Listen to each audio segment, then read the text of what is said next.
Hi readers, it's me, Miss Griffin. We're back to do another lesson on nonfiction. Last time we talked about stopping and thinking about questions that we have while we read. We can ask questions, we can look in other places to find the answer, we can find the answer in the book, or we can push, and we might not even find the answer, and that's okay. Well, today we're going to stop and think and we're going to react. Let's talk about that. Readers stop and think about information they're reading.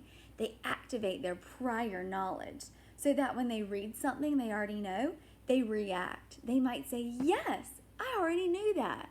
Okay? When you read something new, you might say, "Wow, I never knew that."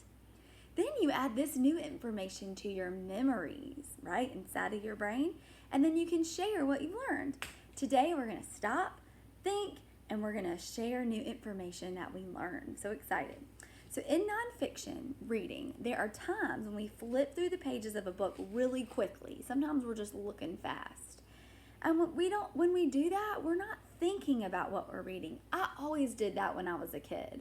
I would just get through the end and then I wouldn't even know what I just read. My mom would say, "Well, what did you read about?" And I'd say, "I don't know."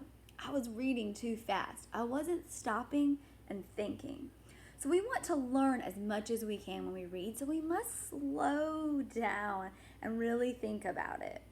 Before we want to start a book, we want to think about everything we know and what we expect to read about in the book, right? We do that all the time. We look at the cover, we think about what the book's going to be about, and we ask ourselves, what do we think we're going to see in it? Then as we're reading, we must stop and think, "Yes, I already knew that," or "Wow, I never knew that." And then you add that new information to your memory, which helps you remember that information later on when your mom says, "What did you read about?" You can say, "Well, let me look in my memory." Okay, so remember the story in Animal Community? Before I read, I'm going to think about everything I know about the places animals live or communities, because the title is Community. So I want to think about other animals that I know about and where they live and how they choose to help keep them safe. For example, what do you know about birds and where they live? Birds live in nests. And why are they in nests? They're high up in trees. Why?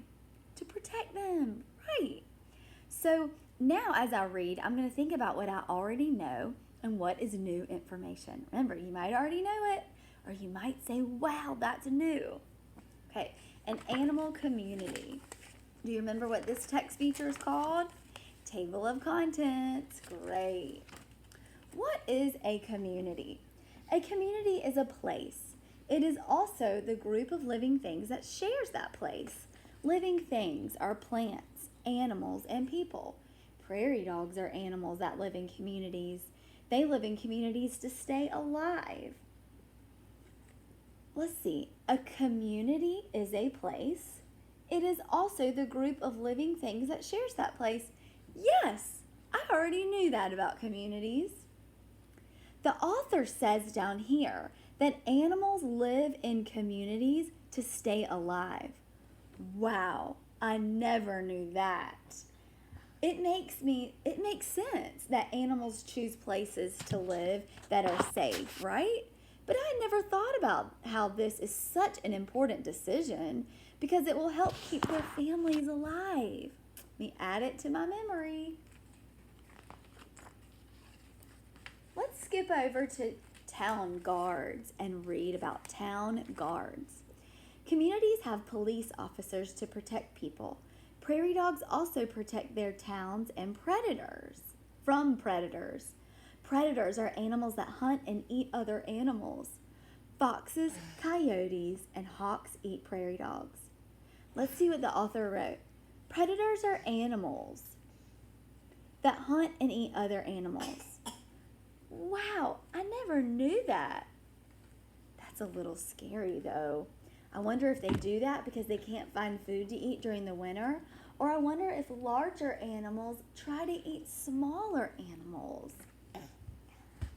Foxes, the author wrote, foxes, coyotes, and hawks eat prairie dogs. Seems that prairie dogs have to be very careful, or other animals such as foxes, coyotes, and hawks might eat them. Learning new information is so much fun.